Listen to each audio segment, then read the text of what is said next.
Any questions for Al? Please raise your hands now. We'll start with Paris Lawson, OKCThunder.com. Al, these were two really, strong defensive performances from both teams tonight. It seemed like they were both you guys are kind of struggling to find an offensive rhythm. What allowed you guys to kind of cut down their lead to get it down to single digits in the fourth quarter?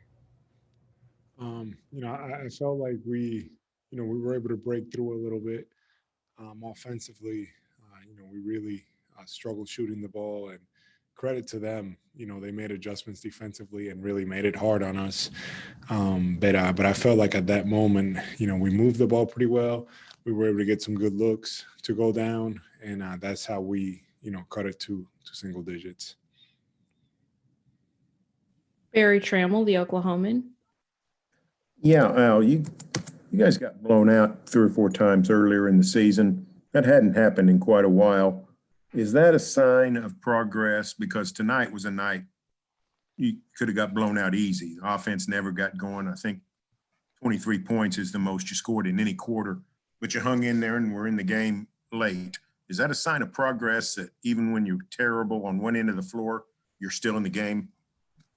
I believe so. I do see our group really trying to be committed on the defensive end. We're trying to play the right way. We're, figuring out that we have to be able to bring that every night defensively, and it's not easy. But I do feel like we're having some growth and we're moving in that direction.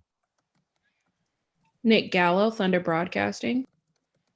Yeah, Al, Mark, after the Memphis game, said that you guys just didn't quite have it defensively against the Grizzlies, but obviously brought it defensively tonight. Was there anything you noticed in preparation in the locker room before the game that stands out as to why you guys were able to kind of have that fastball defensively? Well, I think, after the Memphis game, we all, felt like we could have done better. And one of the things, coach expects us and challenges us to be better. And defensively, I felt like we responded as a team and we're much more connected. It was just, offensively, we just couldn't get it going. Joe Masato, the Oklahoman.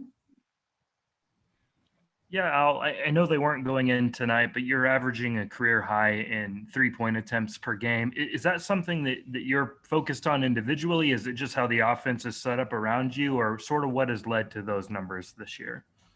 Yeah, that's a good question. I think it's just, the way that we're playing, and I'm put in positions that I have to, take some of those shots. And I feel fine doing it, but I just believe it's the way that the offense is and where I'm at on the floor, and being able to space and stretch the defense out.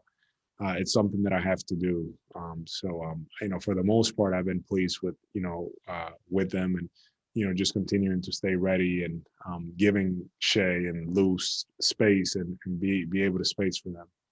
And just on a different subject, it was actually after the last Bucks game. Mark was saying how he would guess that you've had to have been more vocal on this team than you have been in maybe years past because there's a lot of young guys. But he said that those young guys are also rubbing off on you, and they're easy to cheer for and easy for you to get behind. And I just wanted to get your thoughts on that, of just how you sort of embrace this situation, it seems, at least from an outside perspective. Yeah, no, it's great. We have a great group of guys. It's something that has really, impressed me since I've gotten here. Just the willingness of our group to work, to focus, to try to be better. And it just, it makes it easier for me and motivates me, to be there for them and trying to help them in any way that I can. And, I'm one of those, a lot of vets talk a lot of vets are a little more reserved. I kind of try to find my spots, because I don't want to, you don't want to be that guy that's just talking all the time, this old guy that's just giving commands all the time and people are just, giving you the eyes. So it's just that balance. But I just been very encouraged by our group and how hard they work, how hard they want to play the right way. And we're following coach. Ultimately, that's what we're doing. He's laying it out for us, and we're going out there and trying to do our best. Thanks. Thank you, Al. Have a good night. Thank you.